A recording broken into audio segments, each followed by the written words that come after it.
Hello everyone, welcome back to my channel. आपण माने जानिछन्ते कि ह्यूमन और कंप्यूटर भीतर रिलेशन कौन? Let's dive into human computer interaction. Human computer interaction (HCI) is the study of how humans interact with computer and technology. HCI सही प्रकार system design करे जहाँद्वारा यूजर्स को यूज करने इजी हम और सेमानकर नीड भी फुलफिल हो पार। User center design in HCI रहा एमती एक डिजाइन जहाँद्वारा system users need behaviour action को बुझीपारे जहाँ सिस्टम को यूजर फ्रेंडली कराए।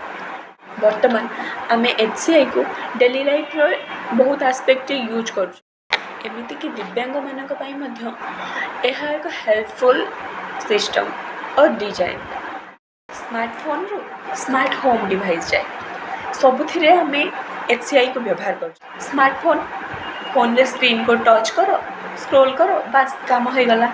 स्मार्ट होम डिवाइस रे hello Alexa please play my favourite song बस फेवरेट सॉन्ग चालू।